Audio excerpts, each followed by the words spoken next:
You're one of the most popular students at Carver. You're honest, you're straightforward, and you don't crack under pressure, as we all saw in the amazing fourth quarter against Westside. All the kids look up to you. Now what does that spell?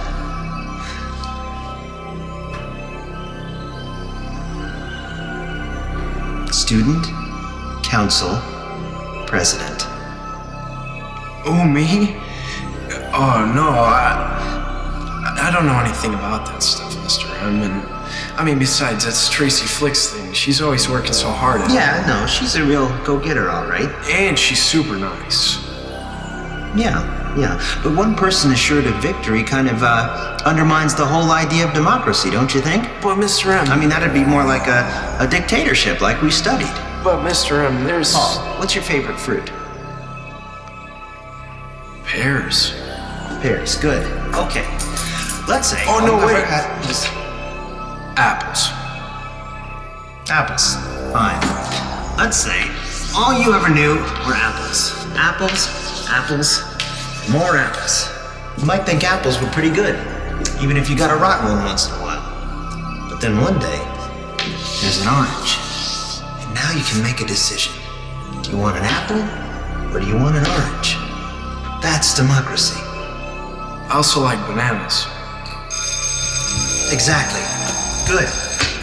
A modern day remake of Matthew Vaughn's Layer Cake, a Coen brothers end up with Timothy Chalamet. A Citizen Kane prequel, a Midnight Cowboy sequel, Alvin and the Chipmunks deserve another squeakquel. So many new ways to revisit sideways, but a graphic novel is how we choose to update. But we still hold fast, you can't change the past on the Ruined Childhoods podcast. A, B, C, D, and F. Those are the letters designated in most U.S. primary and secondary schools to denote grading percentage levels. As far as passing grades, A indicates 90 to 100%, B is 80 to 89%, and C is 70 to 79%. 0 to 59% is noted with an F, which indicates a failing grade, and depending on your school, a D, meaning 60 to 69%, could either indicate that you are just barely failing or barely passing. But this wasn't always the scale. When the grading system was developed in 1897, E was the lowest possible grade, not F. However, parents often thought that E stood for excellent, so it was removed from the standard grading scale nationwide fully by the 1930s. But once you enter the collegiate system, many schools don't issue grades at all, such as Olympia, Washington's Evergreen State College. Some schools don't emphasize grades, such as Portland, Oregon's Reed College. And some schools don't even calculate grade point averages, such as Providence, Rhode Island's Brown University. The distinguished Brown University is known for many things. It's the alma mater for notable graduates like Ira Glass, Ted Turner, and the debatedly deceased John F. Kennedy Jr. In addition to being an Ivy League school, Brown University has the distinction of being featured in the 2000s dramedy series The O.C. In the show's third season, a major plot point is that twee high school senior couple Seth and Summer are both vying for a spot at Brown, eventually leading to a rift when only one of them gets accepted. Also featured in season 3 of The O.C. is a character named Taylor Townsend, an ambitious and manipulative teen who will stop at nothing to get ahead at school. Also of note is that Taylor was having a secret relationship with a member of the school's faculty, and she's the only child to a single mother. If this character description seems familiar, you may have seen this episode's featured film. Greetings, Starfighters, this is Ruined Childhoods, and on this episode we celebrate Alexander Payne's 1999 sophomore feature film, Election, an instant classic that is undeniably E for excellent. Dan, have you ever run for student government? Well, John, in fact, I have. I was president of my senior class, the class of 1995 at Cranford High School. Congratulations. Thank you. I kind of ran, I wasn't quite the, if we're going to use characters from the film, I didn't really fit any of the profiles. I wasn't quite the Tammy Metzler candidate, but I was also not the Tracy Flick or Paul Metzler candidate. I was more of just a, let's see how far I can take this thing. And I put no work into it. There were no cupcakes. Were you running unopposed? Well, there were primaries because there were three candidates, and okay, here's my breakdown of it. Okay. Here's my talking head breakdown of 1994, probably. This election would have happened in the spring of 1994. Yeah. So, which, phenomenal year. We're talking, 30 years ago, 30 and a half, if we want to get technical about it. So, but, a phenomenal year in film, almost as phenomenal as 1999, the year of election. Don't change the subject. Which was when I graduated college. But right. Back to my presidential campaign, or lack thereof. The theory, or I guess my thing going into it was, so there were two girls who were running against each other, and they were both very involved, but they were kind of they were in different cliques, different circles. Got it. I would say they were both what you would call, popular, well-liked, they were both. Did they split the vote? They split the vote, and I was the third party. I was the Jesse Ventura, if you will. There we go. You were the Ross Perot. I was the Ross Perot. I was not Jill Stein. I was successful. So okay. Basically they did. So there were primaries, and I got one, and so I ended up running against one of the girls, and I ended up winning, I think, because the other group maybe were going to vote for me rather than voting for her. I don't want to say yeah. that. And for listeners who may be new to the show, Dan and I are brothers. We grew up in suburban New Jersey. I feel like a little bit of context is good here too, because the school that we went to, I feel, seemed pretty similar to George Washington Carver High School in Omaha, Nebraska. Yeah. Oh, yes. Yeah. In scale, the feel of it seemed a little similar. Yeah. Yes. Yeah, definitely. But like when they talk about the number of votes counted, I even thought to myself, I was like, that's about the size of Cranford High. I was like, we were about funny. Like 800 to 900. Yeah. So it was, which at the time seemed, I guess, big. It didn't feel overwhelming, but it felt like a high school. Right. So Dan, what was your platform? What policies did you have? I didn't have any. I had the concepts of a policy. I couldn't help it. I mean, honestly, I didn't run a campaign. Like, we didn't have to make speeches or anything, or at least not that I remember. I don't remember making a speech. I think I was just like, shit, put me on the ballot. Like, and what were your responsibilities as class president? Do you even remember? It was a long time ago. Largely, well, yes, because your responsibilities don't end at graduation. And part of my responsibilities was I gave a speech at graduation. Okay. I have pictures. I think I have them scanned in. So maybe check our Instagram.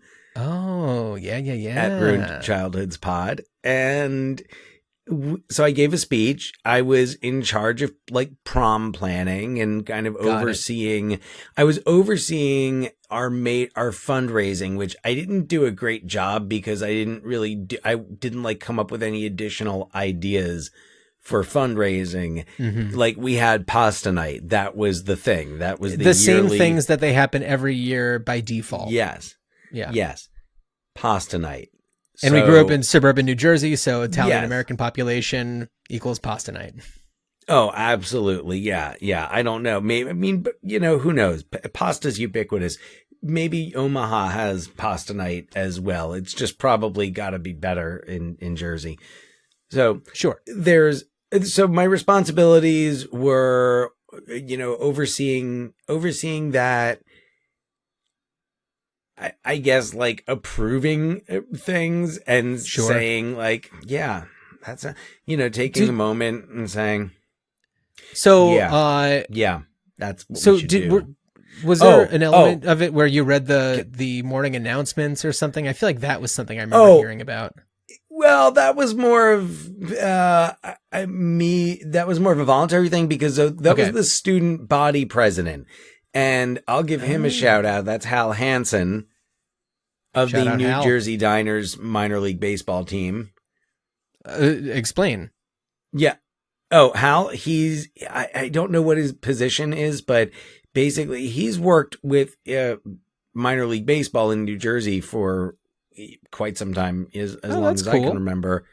And with a few different teams, Lakewood Blue Claws. I think he worked with the Somerset Patriots.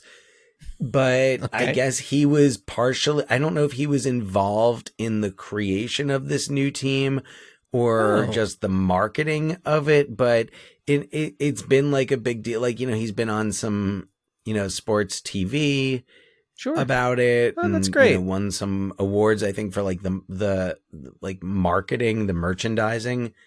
Okay. For the So Jersey Diners.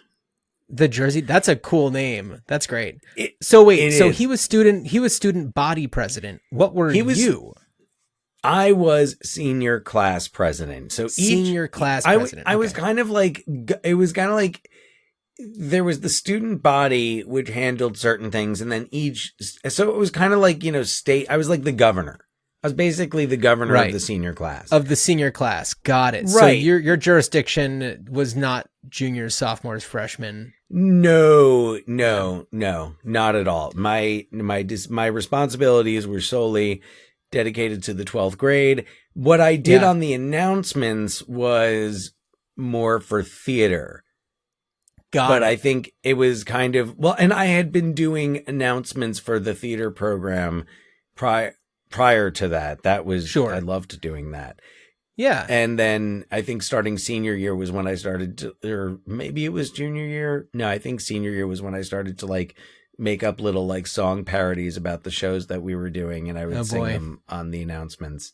Yeah, I had no shame. Okay. So before I asked you about the announcements, it sounded like you were going to say something that you had remembered about. Okay, your responsibilities. I was gonna while we're going back into the lore here. Sure. I will also, so on top of just overseeing the planning of the prom, and I should add also being involved in the planning of reunions.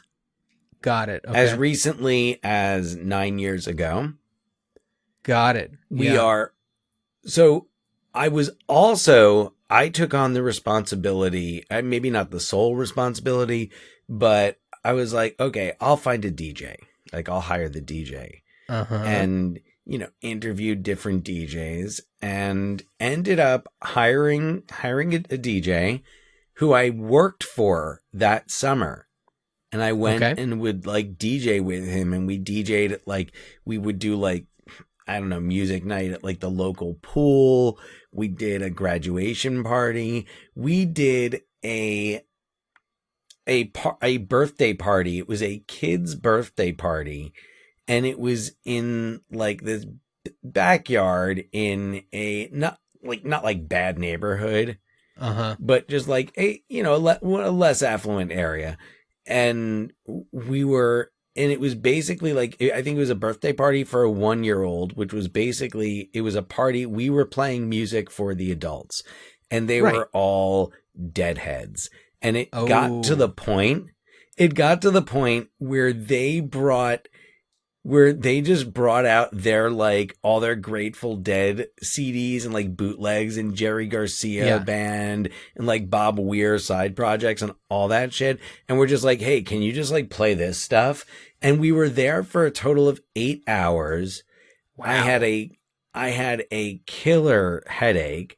There were kegs, there were joints going around. I partook in none of it, by the way. This was prior to my time of being interested in any of that. Also, I was working, but at a certain point, I was also just laying down in the van, just like, oh my God, remember, you're getting paid for this. You're getting paid for this. Cause they were just like, we don't care. Like, we'll pay you for the overtime, but like, I think we were booked for 4 hours and we stayed for 8. Wow. So I ended up doing that summer job with DJ Adam out of Colonia, New Jersey. Clever. I don't know what he's doing. I don't know what he's doing these days, but, he was a cool dude. Mm-hmm.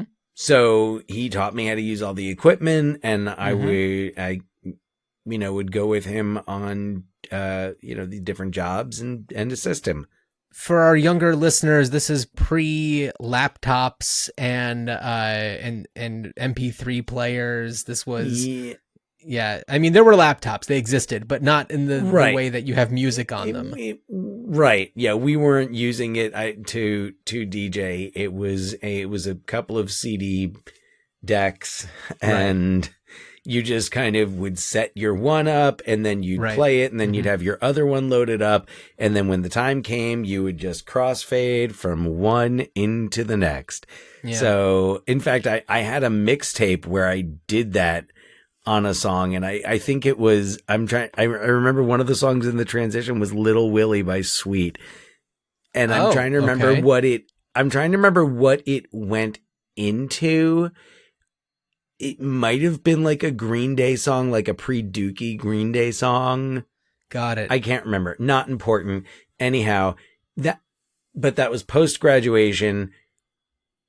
My duties as class president were just that, and then I say something at each of the reunions. I speak, and fair enough. That is, yeah. So class president.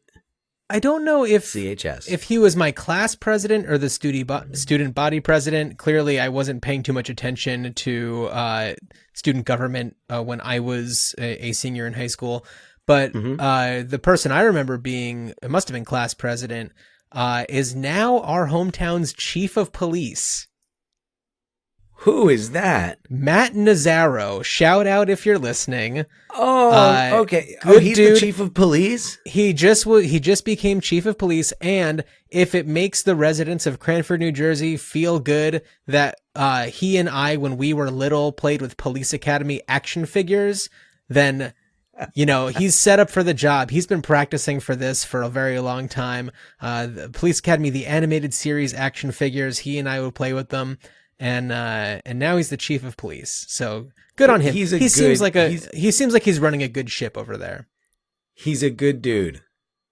I remember that much about him. He's a good dude. He was also a theater guy, and it was just one of those, like, everybody likes him.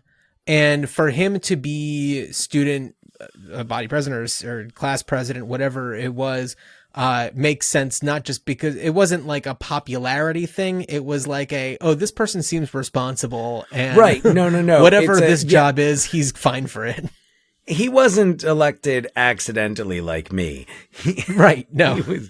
He was someone. No. Yes. There were subsequent class presidents. He wasn't the RFK Jr. of the race.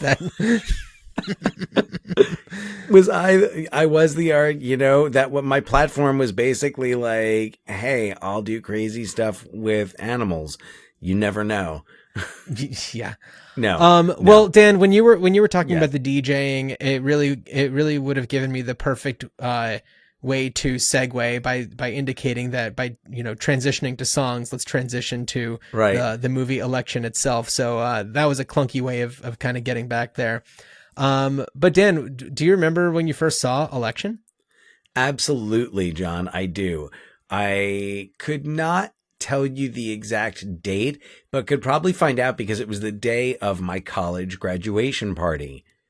And I remember I went with my friends from college. It was Ray DeJean, Michael Buckley. I'm pretty sure Sean Morris was with us there. Shout out to those guys. And they were at the house for the party.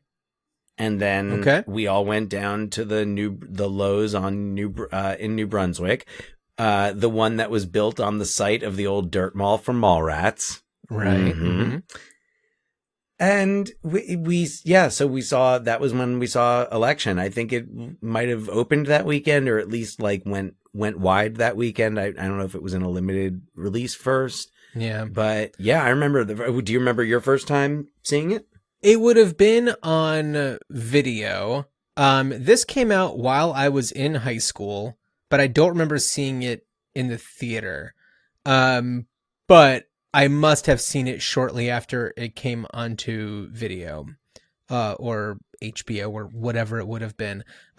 Because it's one that I come back to a lot. It's a great movie. it's, I think, as far as movies go, it comes close to perfection as far as my tastes.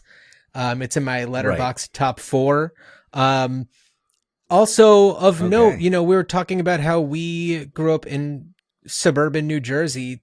Tom Perrotta, who wrote the novel, and we've talked about him before, I believe, is from Garwood, New Jersey, the town right next to where we grew up. And so a lot of the adaptations of his books feel very familiar. I mean, even though Election's set in Omaha, it still has a very in Omaha. The movie is set in Omaha. Yeah. The book is set in New Jersey, and a lot of his stuff is, New Jersey. The Leftovers, Little Children. It's all this like suburbia type stuff. And a lot of that is kind of, I think, why the adaptations of his books feel familiar and feel like comfortable. And I love reading his books because I feel like I'm a little at home with them, even though they're about some pretty bizarre things that happen, and some of them are pretty twisted and upsetting. But Election is a little bit different. And I know I read the book a long time ago. I wish I would have read it this past week. But we'll talk more about that later. Dan, have you read the book Election? I did read the book. I read it again, like you. I read it. I think I must have read it. I didn't read it before seeing the movie, but read it not long after. Yeah. So I remember reading the book. I remember liking the book. I remember thinking this could definitely be like Westfield High or Cranford High, or I think if you lived in Garwood, I don't know where you went. If you lived in Garwood, I don't know. Maybe Cranford. Garwood did not have its own high school for those. Garwood is a very small township. It's kind of very small. It's little. It's kind of in there in between two bigger towns, Cranford and Westfield, and it basically holds the convenience stores, fast food, pharmacies, Dunkin' Donuts, it's kind of that. Like, you go into Garwood. I feel there's other things going on in Garwood, not to be dismissive towards Garwood. No, absolutely not. And I mean, the fact that such an awesome writer is from there, I feel like boosts it in my view. Absolutely. But I think that the book Election, if I'm not mistaken, was it was not published until the movie was being made. I think I might want to fact check that, but I believe that it was like he wrote it, I think, in the early 90s when there was like the 92 election. The 92 election. I think that's when he was writing it. Presidential election. That's the one with Perot, right? Yeah, exactly.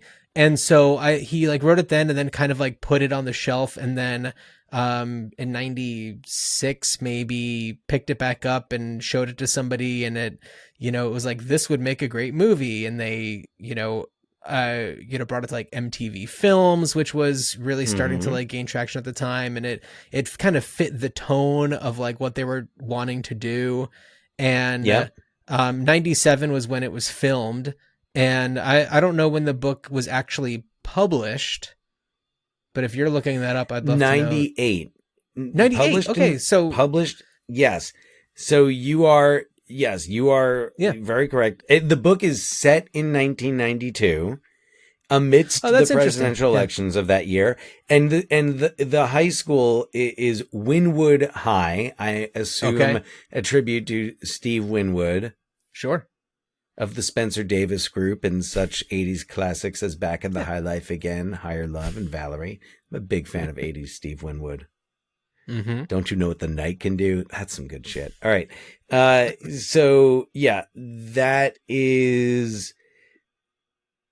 It doesn't say much about the history like you've given, but it definitely seems it's published in 1998. And shooting was in 1997. So yeah, it definitely 1997. It plays It out. took them a long time. You want to to know when edit. you want to know when it was published, John?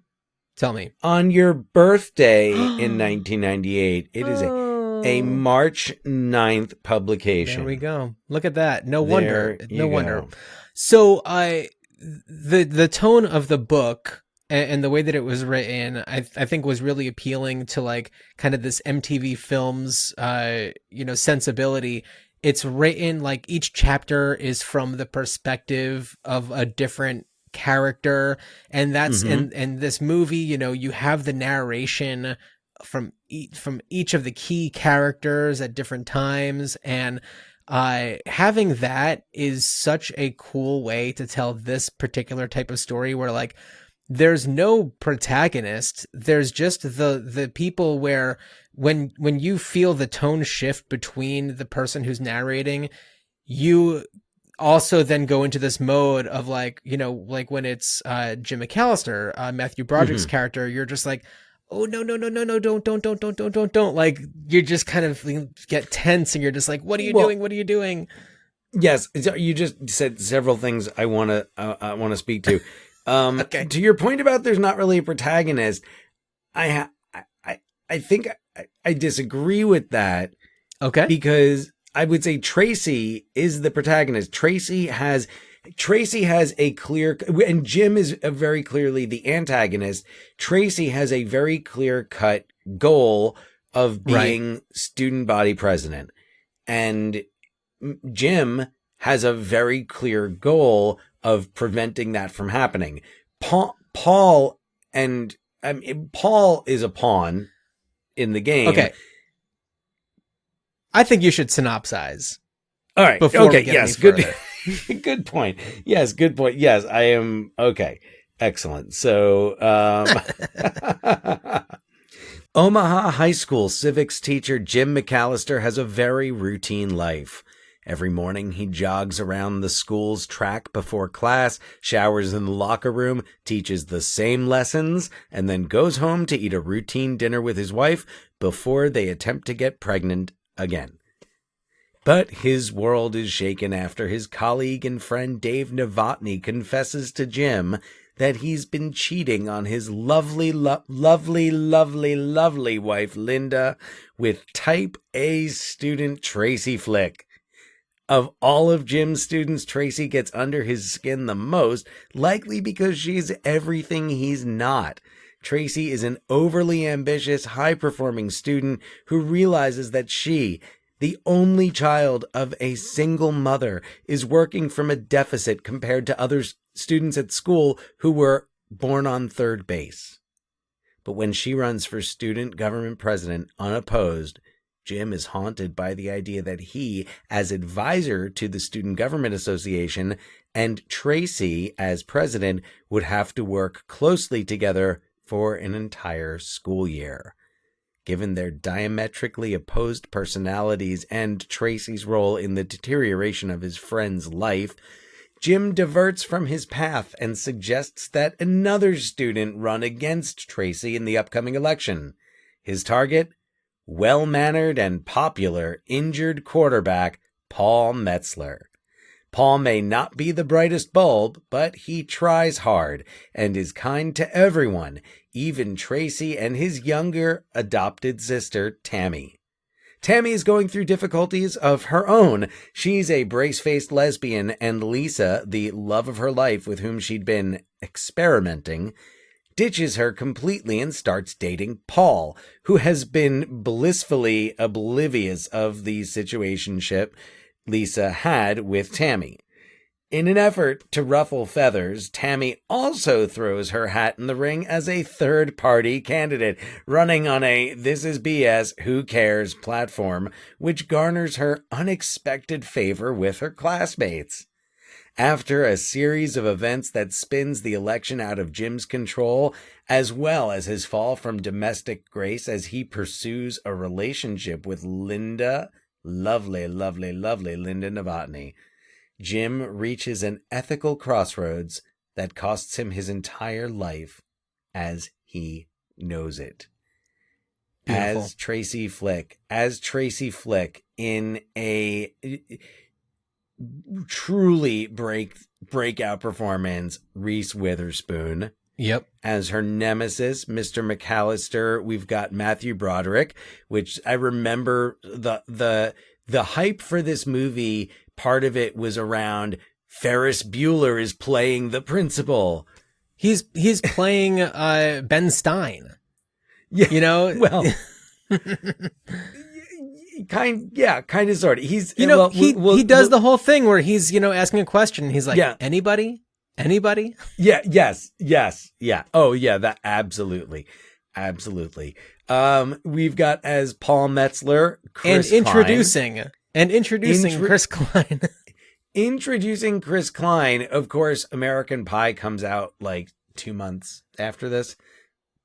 Yeah, but So, this is the movie that turned him into an actor. And we'll talk about that soon. Well, yeah, because we'll talk about his origin. Yeah, but yeah, this was the movie that made him an actor. And let's see, I don't have the rest of the So Jessica cast. Campbell is Oh, Tammy, Yes, Jessica Campbell, thank you, as who's Tammy. fantastic. Oh, and of course, as their father, Mr. Metzler, we have it's a double feature. We've got Holmes Osborne, just darn it, the best Back suburban from our movie Donnie Darko dad. episode. Yeah, Holmes Osborne Great with, dad. with a little less to do in this one, but it's a pleasure. If only that thing you do started with F, we could do it in this series next. Oh man! All right, yeah. So we've also got Mark Harlick as Dave Novotny. Yes. Colleen Phil Camp Reeves. is Colleen Phil Camp, Reeves is the yes. principal. Colleen Camp is Tracy's mom, very underutilized. Yes. Delaney Driscoll as Linda Novotny. And then the cast also has just a number of actual high school students from the school where they were filming this. They were filming this in an active high school where classes were going on in the next room over.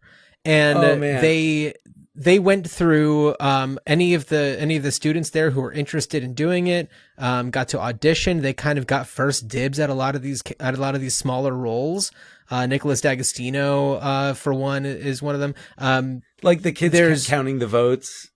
Yeah, the kids counting the votes. There's there's the one kid, what does he say to Tracy a bunch of times, like, eat me or something? That's like one of the students there. Like all of the extras like are real high school students. And, you know, this was being filmed and everything like when I was in high school, and like I saw myself in so many, like what they're wearing and all that stuff. It's just like so familiar to me because I was in a suburban high school at this time. And it was just all so familiar. And Reese Witherspoon just like looks so perfect as she fits in with everybody. Chris Klein is awesome.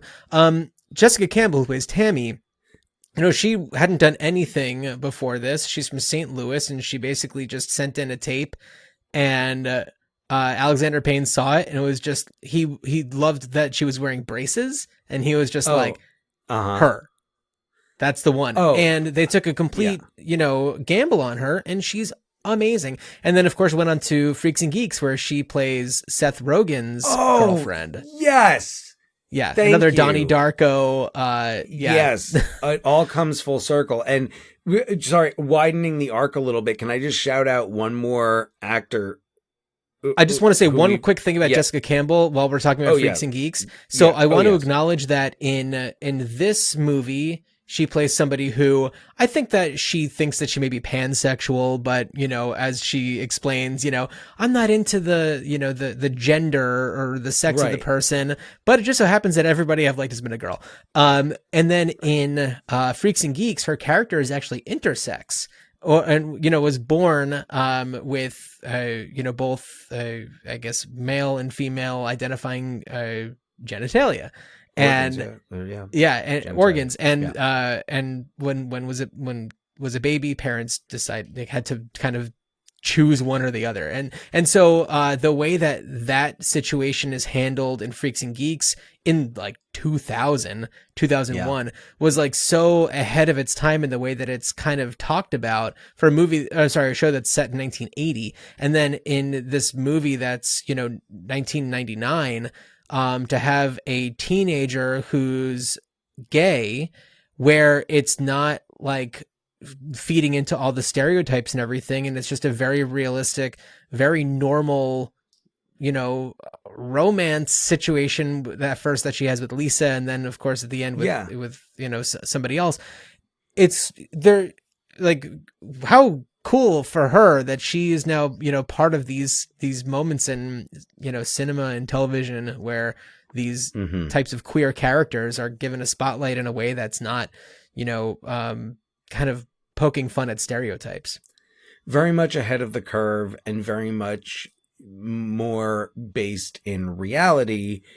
Yeah. And we know that Alexander Payne, even though his films and, we talked about Nebraska, I feel like I keep thinking that we did Sideways, but maybe we didn't. Nope, we have not. No.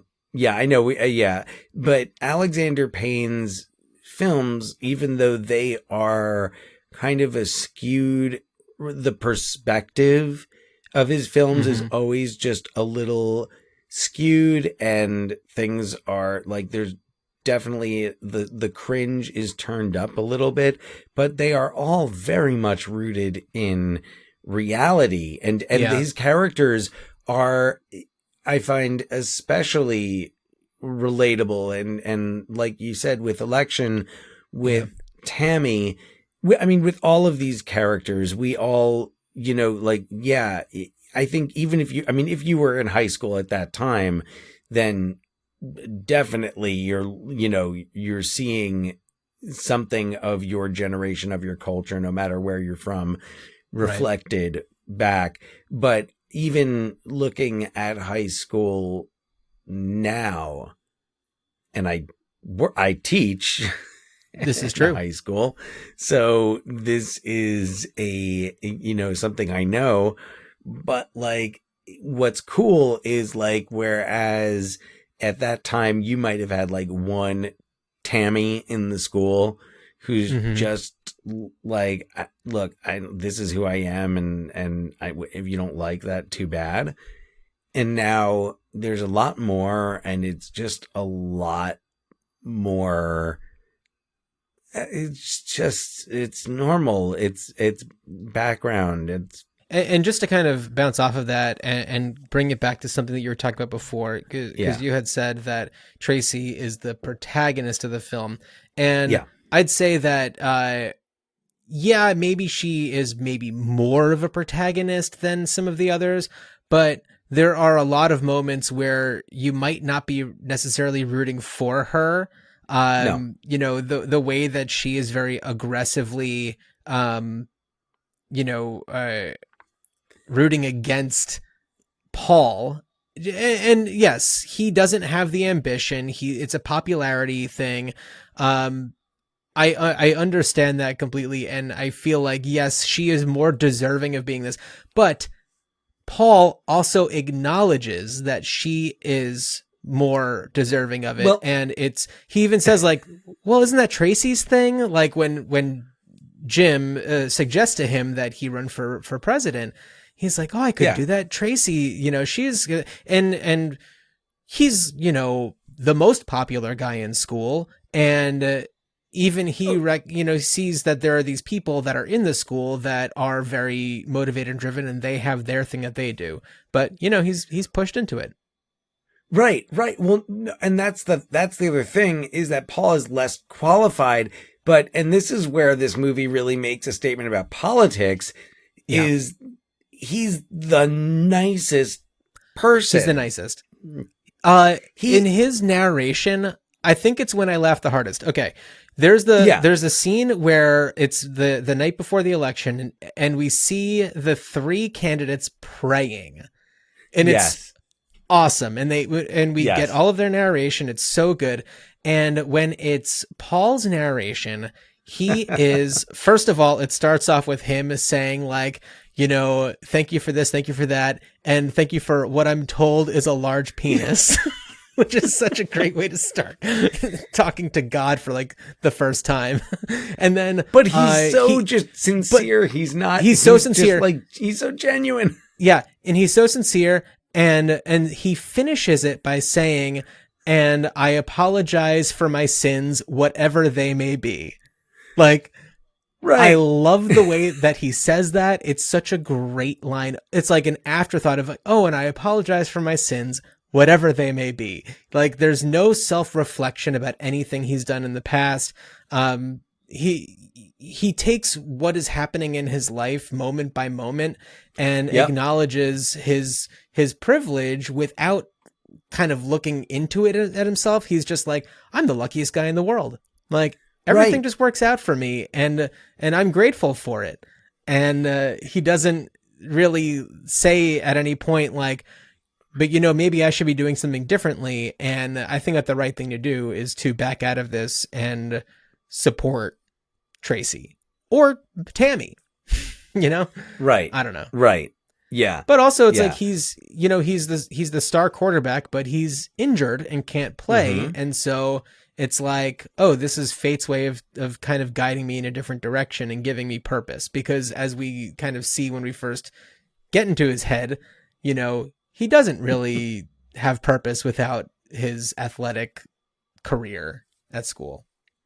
Oh yeah. Anyway. Yeah. But really great. Yeah. The establishment of all the characters is so wonderfully done. Oh, it's absolutely brilliant. There are so many moments where every time I watch it, howl with laughter because it's so masterfully done. And now, and because we're talking about him, I do want to focus a little bit on Chris Klein, who when I saw him in the American Pie movies, it's just like okay, whatever. But in this, he's so perfect. And he was introduced to Alexander Payne by the principal of a high school where Alexander Payne was just like kind of scouting around for stuff. And it was just like, Chris Klein just kind of walked out of a room and the principal was like, oh, hey, you should meet this guy. He's, super dude. And he just was, I think, like Paul Metzler. And Alexander Payne, it's not like he was an actor that was trying to become a professional actor, but Alexander Payne he was the guy. Well, he was the star quarterback, but he was injured, and the principal was like, look, this is Chris Klein. He usually would be playing football, but he's got nothing. Is there something maybe he can do? He needs some purpose. It's perfect. And Chris Klein, he looks perfect for it. His voice is perfect for it. I mean, he's just an Omaha guy, and and things, as we said with the American Pie movies, worked out well for him. And I know he's still a working actor. He's still in TV shows and things like that. But it would be nice to kind of see him do a Paul Metzler type thing again. Really great. But also, you mentioned Phil Reeves, who's the principal. And talk about somebody who feels really authentic as a principal. He comes out with so many of those lines in the assembly. People. And come he on says now. Those. Yeah, the way that he delivers lines, it's just like, oh, this guy knows high school principal. And he of course went on to be for me, famously in Veep. He plays Julia Louis-Dreyfus's Veep, and he's so great, and I love him. He's fantastic. He's so good in this. And worth bringing up, because we've seen him previously, is Matt Malloy as the vice principal. And I remembered him from Drop Dead Gorgeous. He plays the pageant judge who is very uncomfortable and definitely is a big old pedophile in that movie. In Drop Dead Gorgeous. Yeah, and this one he's just kind of in this one he's just kind of like in the background. He doesn't do much. No, but he's got that kind of like awkwardness where he's not sure if anything he says is right. Yeah, I mean, it's not. So I also want to kind of celebrate some of the motifs that come up in this movie from time to time. There's the whole Pepsi and Coke thing that really begins when Tracy is explaining, even though Coke is always number one, it's still, campaigns the hell out of itself with advertising, even though it doesn't need to. That's how it stays on top. And that's how she views how she should be kind of functioning. And you see Jim drinking Pepsi, and sometimes there's Coke in the fridge, and it's kind of fun to like look out for all the different things that are there. There's also a theme of garbage in the movie. If you watch this movie just for garbage, you're going to be like, oh my God, there are so many garbage cans, dumpsters, garbage trucks in every scene. Well, there's garbage everywhere. And the custodian, right from the very beginning, an actual custodian. He was an actual custodian? He was just the guy who was the janitor at their office, and he didn't really necessarily want to do this thing, but they were just like, oh my God. Just two little things. It'll be quick. I think they just gave him different glasses for it. The way he looks at Broderick is like, you're just like, oh wow, he hates this guy. And so we see Matthew Broderick cleaning out the like faculty refrigerator, and he tosses like one thing of like Chinese food over, and it misses the garbage can and spills onto the floor, but doesn't notice it. And the janitor just kind of like stares daggers at him, and you can tell like, oh, he does not like Jim McAllister one bit. I mean, even before that, doesn't he like see him in the locker room or something? Oh, I don't remember that.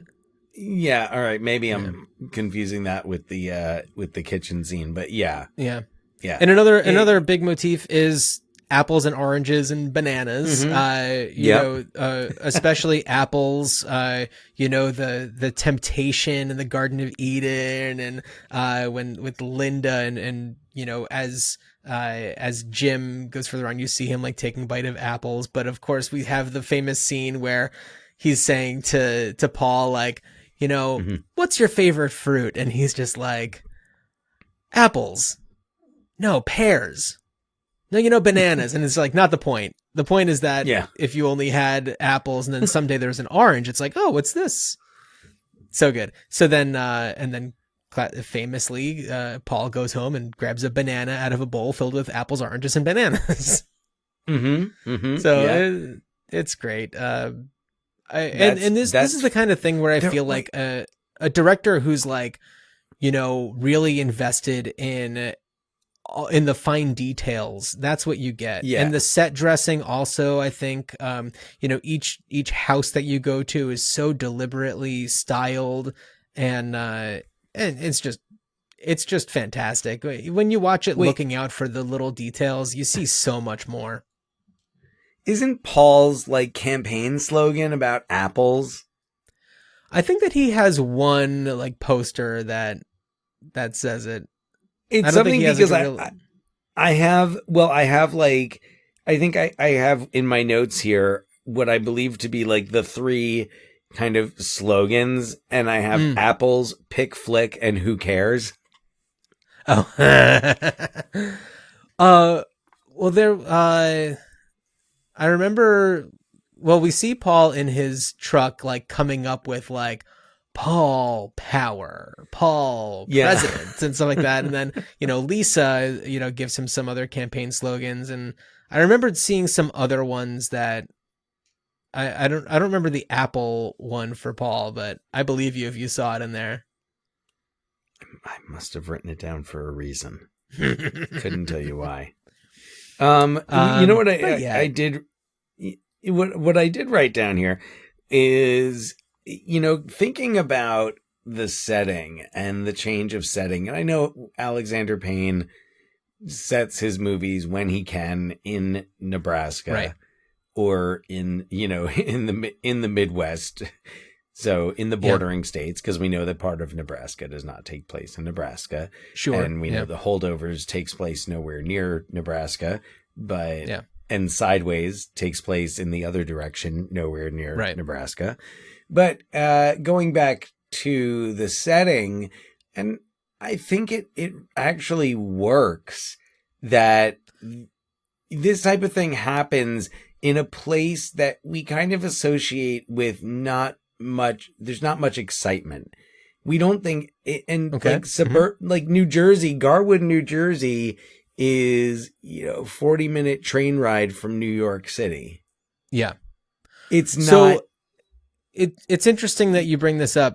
My girlfriend is from Omaha, and we were talking a little bit about Omaha this morning, and she was saying that if they wanted to go see a concert, she'd have to go to Kansas City, which was like 3 hours away.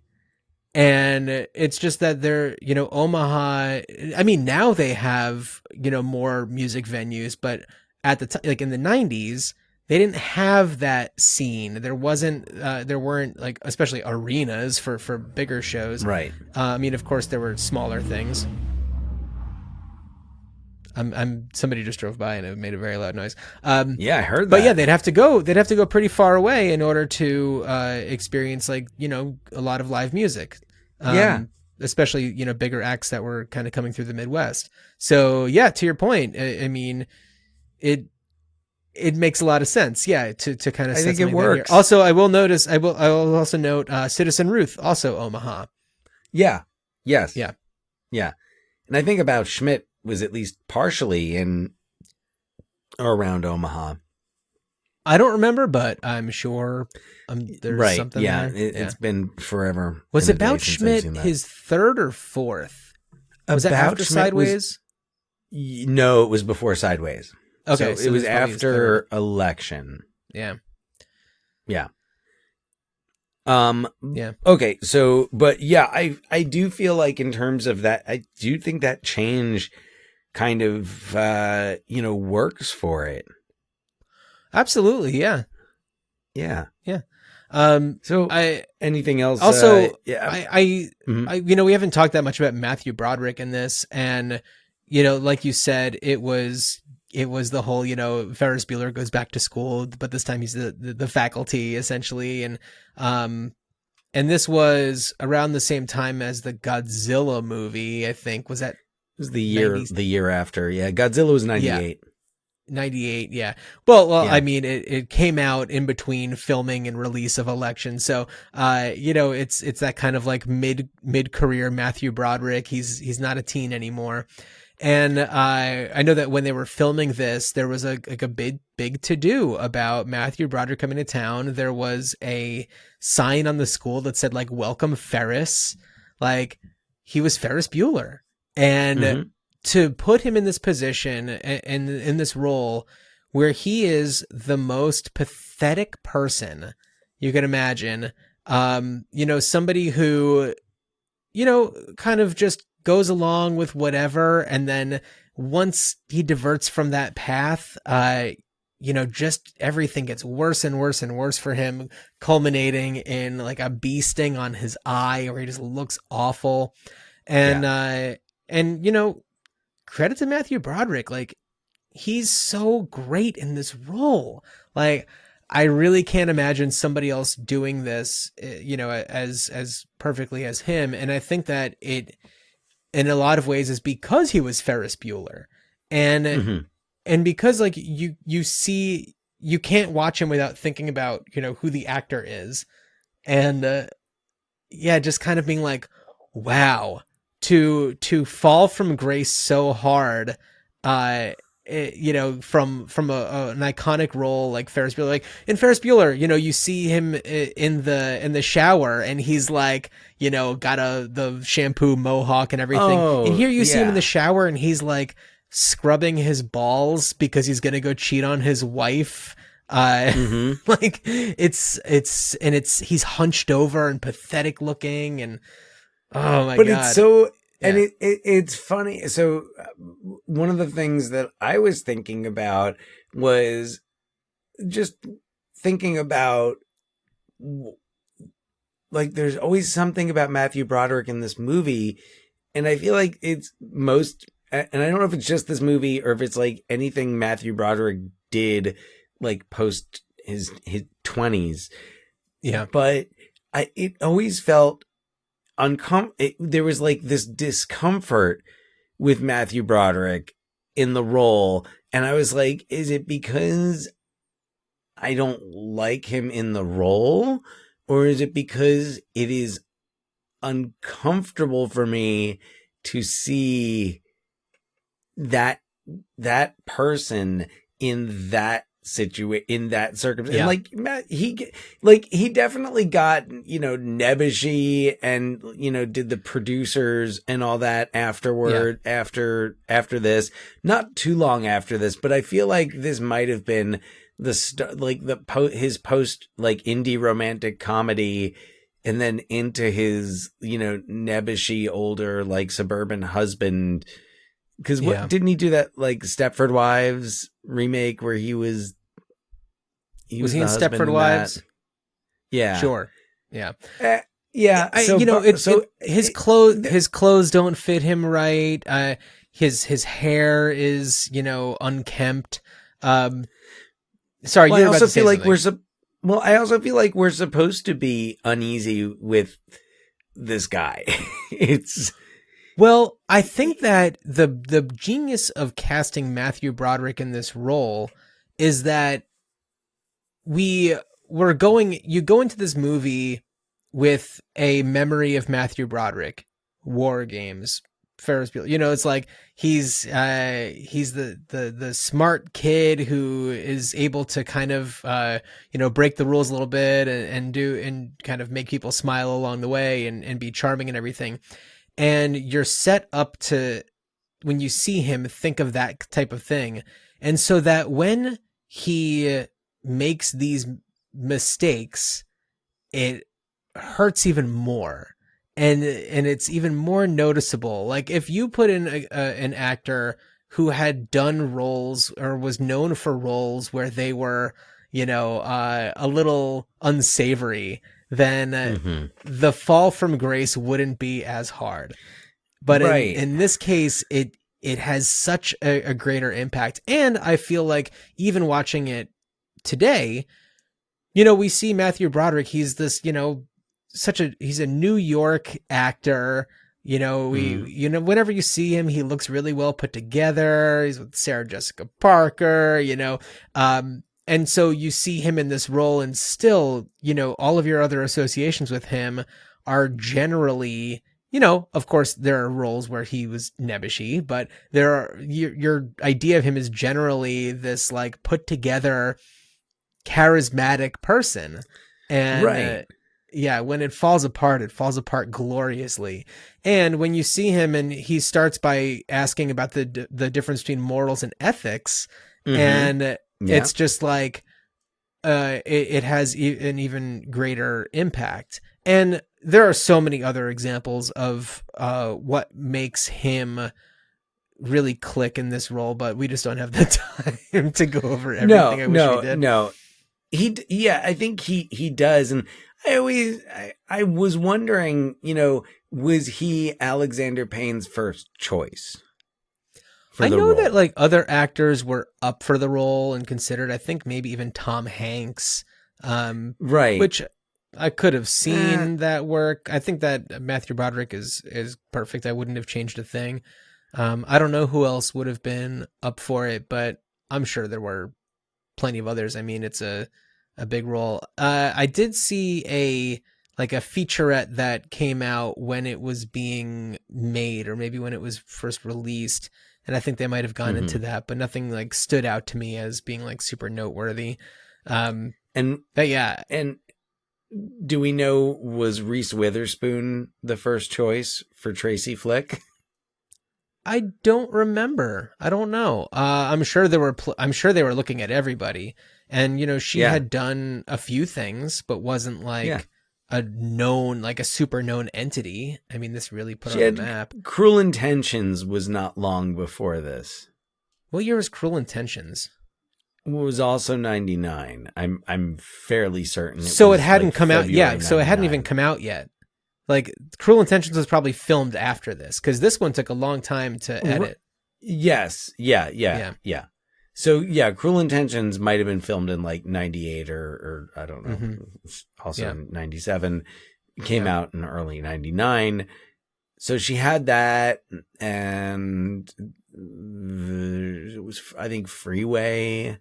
Freeway was Was before in there. this. Yeah, Freeway was before this. But right, yeah, this was the movie that really like boosted her profile. Right. And like so she's so good. She's so good. Yeah, she's excellent. No notes. No, there like there's a role where I really can't think of anybody else who could have nailed it the way she did. The tight jaw, nostril flare, intensity that she has, and the way that she completely loses it at times. Also, the music that they pair her with, that like spaghetti western music, when you kind of see her start to unravel, just brilliant. The music in the whole thing is fantastic. I really love it. I see that we're already at an hour, and so I do want to address that. Of course, Tom Perrotta wrote the sequel to Election, Tracy Flick Can't Win, which if you're watching this on YouTube or Spotify, I'm holding up, and I read it very quickly. It's a very quick read. I read it this past week, and Dan, have you read it? It came out, I think, 2019, maybe 2020.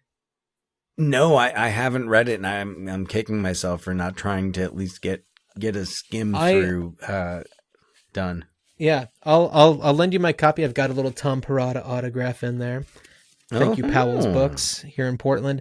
And it's really interesting, especially if you just watched the movie Election. And what I think is really cool that he did. So in the book Election, it ends differently than the ending that we see in the final cut of the film, which was, and originally it was the, as it was written, which was that, Jim McAllister just works at a car dealership and has one last encounter with Tracy as she goes to like buy a car.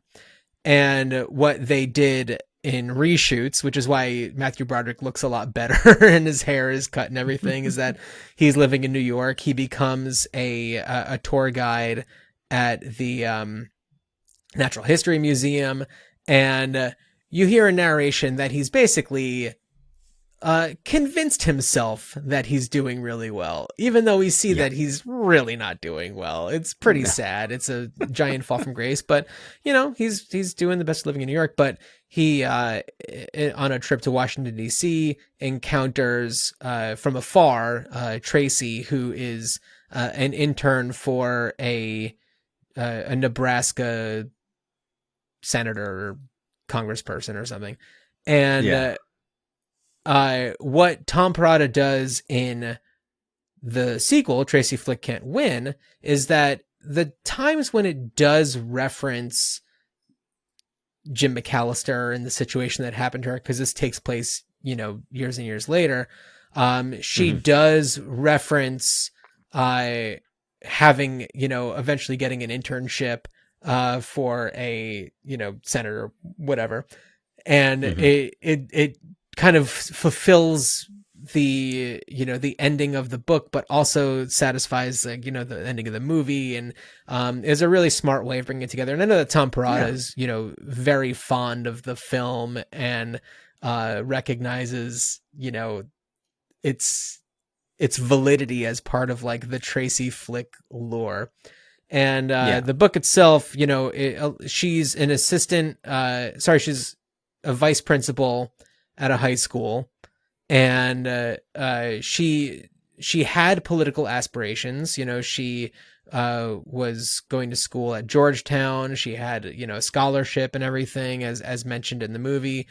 But what ended up happening was her mom got sick, and she went back to like care for her mom and wasn't able to continue on with her internship and law school and everything. And she ended up taking a different path so that she could take care of her mom, which led her to becoming a vice president of high school. And the book really is about the the quest to become the school's principal after the principal announces that he's going to retire. And so there are a lot of other ins and outs and obstacles that Tracy has. And the thing about this book, and Dan, I'm sure I'm going to lend this to you and you'll form your own opinion, but I feel like in this book, Tracy is most certainly the protagonist, and there's no like question about it. There's nothing that she does that makes us go, ugh, that's kind of an icky way to be during a time of difficulty. But in this particular book, she's very much the person that you're rooting for. And I think that also there's the comfort of like, this is the character that we're following from, the first book / the movie. Yeah. And, it's the one that we're familiar with. And the book is called Tracy Flick Can't Win. And, so that is the existing sequel-ish that we've got going on just in book form. But Dan, what would you do if you could bring back Election? Well, and first of all, I want to start with another observation that Election itself plays like a prequel, not necessarily to Tracy Flick Can't Win, but more similar to something like The Contender. Maybe not as serious, but The Contender, in which Joan Allen is nominated to, step in and replace the vice president who's stepping down.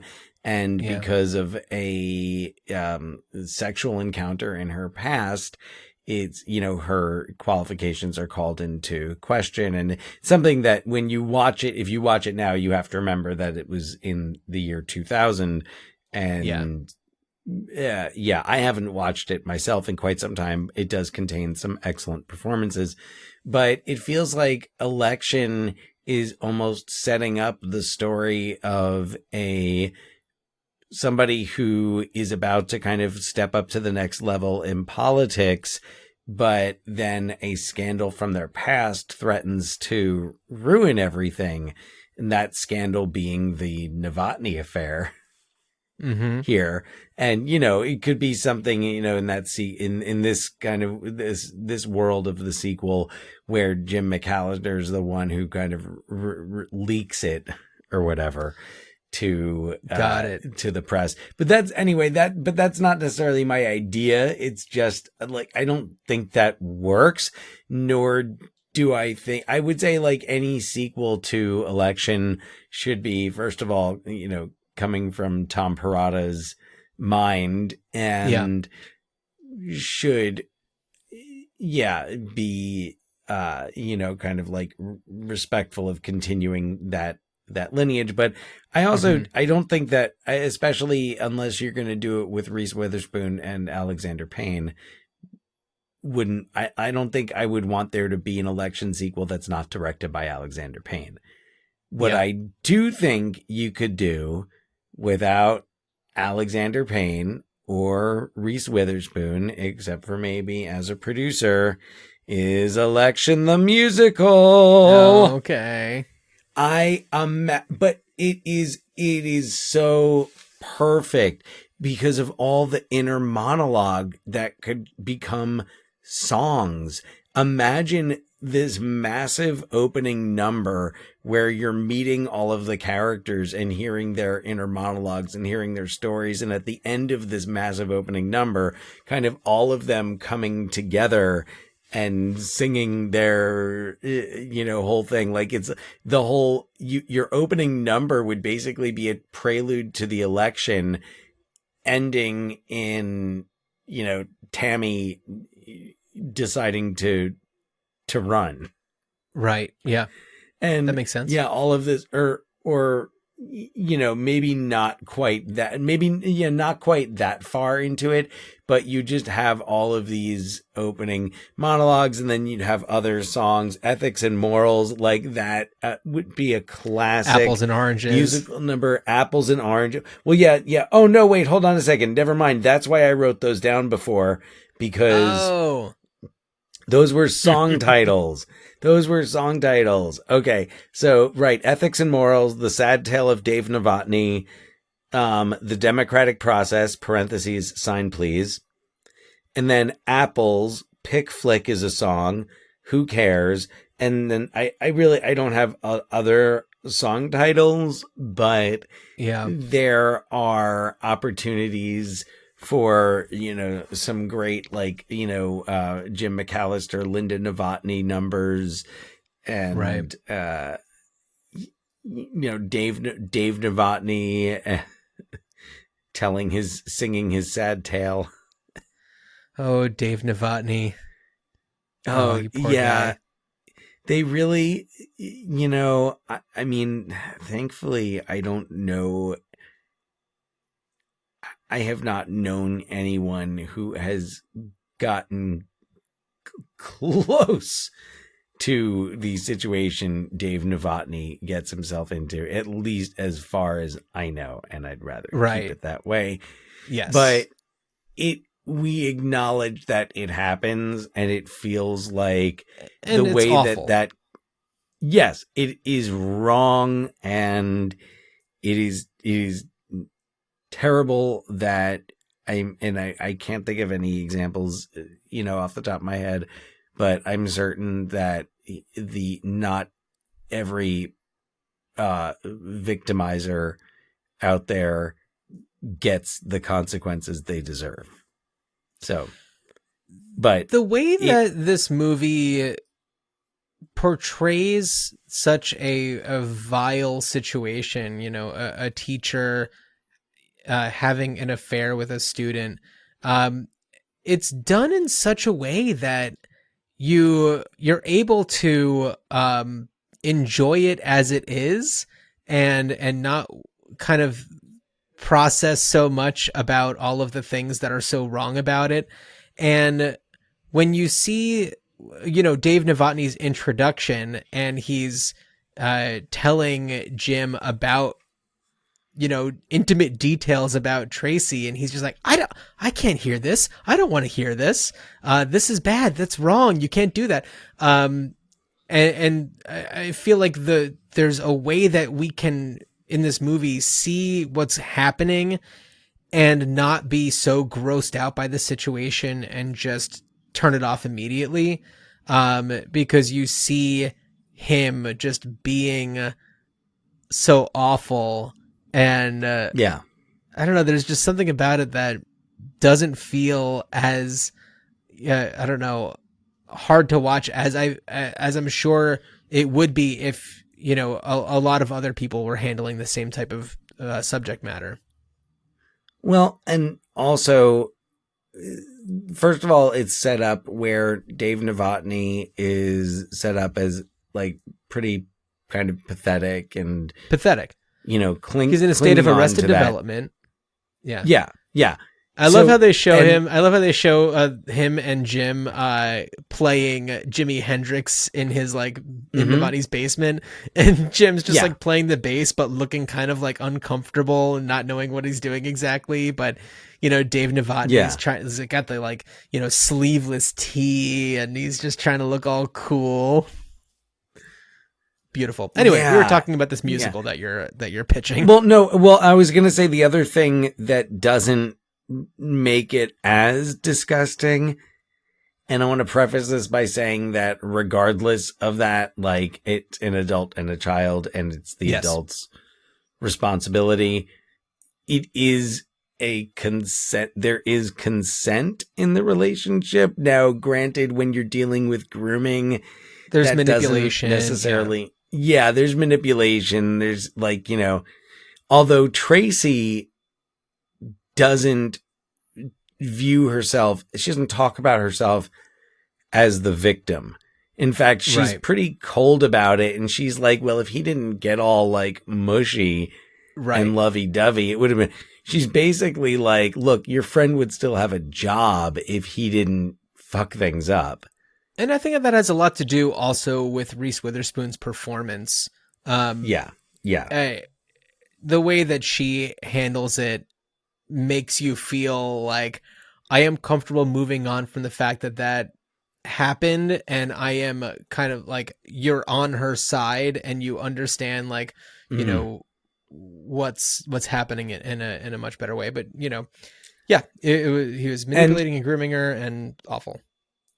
And before we hear your idea, the one last thing, because you brought up the transition to when Dave is telling Jim intimate details about Tracy. It's a transition. It's a cut. It's the first thing you hear after you cut to the scene. And this is something that this movie does so well. And another point, and it just happens to be sexual. Another point that happens is when you cut to Paul getting a blowjob from Lisa and his inner monologue about, like, these are things that stuck out to me from the first time I saw the movie, and that, like, kind of stayed with me. So, I mean, and I've seen it a few times between then and now, but even then, like, these are things that still stuck out, not because it was like, ooh, sex jokes, but, because damn, that's a funny transition. Totally. And absolutely. Speaking of transitions, John, let's DJ Adam is here? Yeah, let's crossfade into your idea. Yeah, well, I wasn't quite sure where to go with this because, you know, the book is really good. And as I was reading the book, I was trying to think of, like, would this feel like an appropriate continuation on screen for this? And, you know, thinking about it as kind of a series was one thing. And I don't know, there was something about it where it's just like, I really feel like where we left with Tracy is satisfying. And to see the way that she is portrayed in this book sequel is very different from the Tracy that we knew from when she was in high school.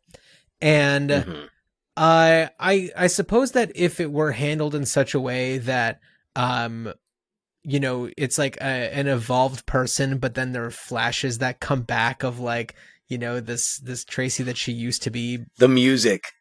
Yeah, right. That music, Yeah, but I don't know. I just don't know. I wasn't sold on that happening because, I mean, like you said, it would require, I think Alexander Payne would have to do it. Otherwise, you'd be getting somebody who's doing a cover of Alexander Payne, essentially, and trying to emulate the style that was set up in the late 90s. And then also, you know, you would need to have Reese Witherspoon, who is fantastic, and she's been doing such amazing work and a lot of the books that she's adapting to screen, not writing them, but producing, and and the performances that she's in, you certainly know that she's capable of bringing a Tracy Flick performance back in a way that would feel appropriate. But I don't know. And honestly, the people that I really want to focus on are the Metzlers. Like, I would really love to catch up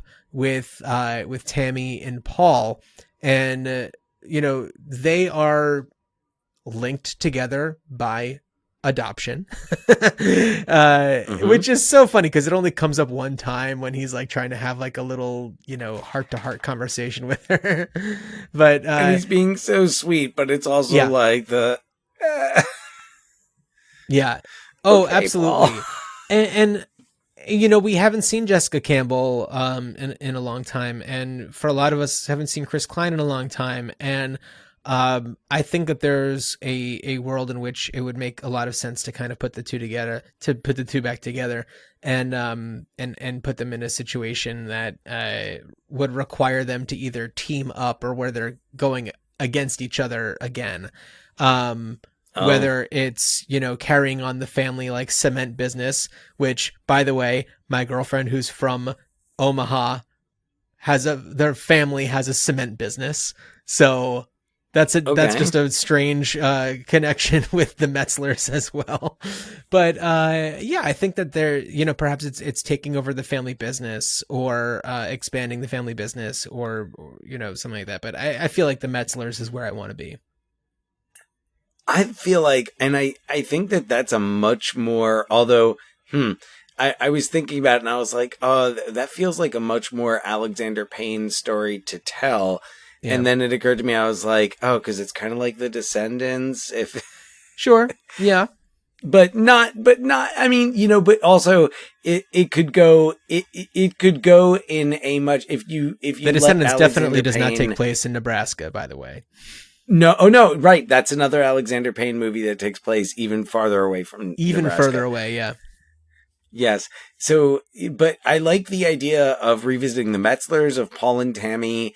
I like them having to be in conflict Yeah. about something. And then, I mean, of course, like there's got to be a third act thing where they have to be together. They have to somehow put their differences aside and work together. Yeah.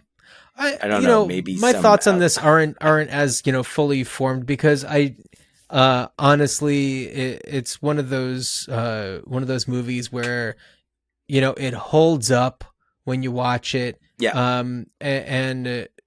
Clearly we kind of come to these discussions from a standpoint of there's no way to kind of ruin an original movie by following it up with something inferior, or that takes nothing can take away from the original that came out. But this is one where everything that's been done with it feels so right. In a lot of cases, it's just like a Criterion Blu-ray release with nice bonus features and stuff, and you'll occasionally see that it's playing at a repertory theater somewhere, and that's satisfying. And yeah, I don't know. It's a lot of fun, and I'm glad that there's the book sequel, because it can exist as a book sequel. And it doesn't need to be anything else. There's nobody directing it. It's the writer that wrote the original, and that's all you need. I was just thinking about it, and I'm like, I think the one, like the sad thing about if it were to be a musical, unfortunately, you could not do it at a high school. I was thinking that too. Yeah. Yeah. You couldn't, or you'd have to remove that plot line, and it's well, I guess if they did the high school edition of it, that's what they do with a lot of musicals. Is although usually it's just like they tone down the language, like it's just they swap out the profanity. Yeah, but that's funny. The affair that Dave Novotny has with Tracy Flick, if you would call it that.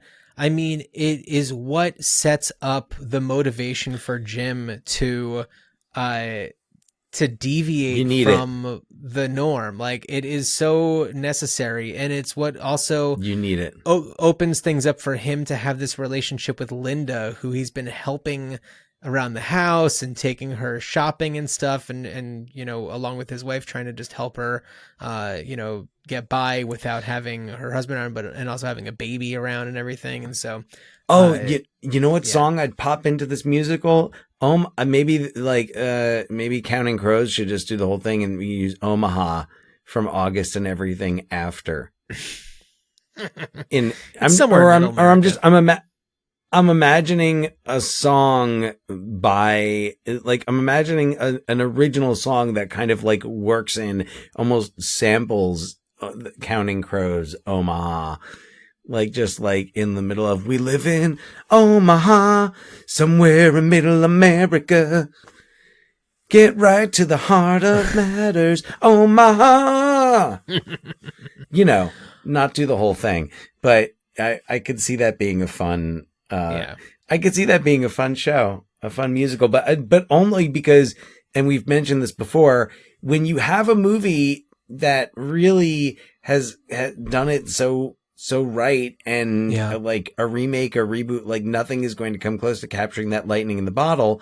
In this case, and not every case, but in this case, the musical treatment, I think, works. Then you could make it be diverse and having it in different languages and so on and so forth. Anyway, anything else you want to say about? No, just that if election? our listeners have anything that they wanted to add, feel free to email us, ruinchildhoodspot@gmail.com. And please rate and review us on Apple Podcasts. Check out the video on YouTube, Spotify, leave comments, all that stuff. We have a website, ruinchildhoodspod.com. Yeah, I don't know. Dan, why don't you just tell everybody what we're going to be doing on our next episode? All right. Well, I am telling you the God's honest truth that the next movie we are covering is 1973's F for Fake, directed by and starring Orson Welles. That's really all you have to say. We have a lot to talk about in the next episode for sure. This movie is something special. If you haven't seen it, please check it out. It is wild. Starring Reese Witherspoon. Anyway, yes, that's right. Yes, that's she all. played another Wild, the memoir of Cheryl Strayed, another book that Reese Witherspoon has brought to the screen. That's true. Partially filmed here in Portland, Oregon. Yeah. So, F for Fake, in this series, season 3, we're going up and down the alphabet. So we've done A for Anaconda, B for Big Business, C for CC and Company, D for Donnie Darko, E for Election, F for Fake. we kind of we're trying to squeeze in as many as we can, but for some letters it's easier than others.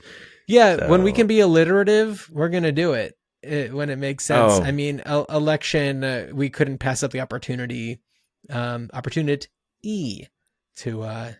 cover election.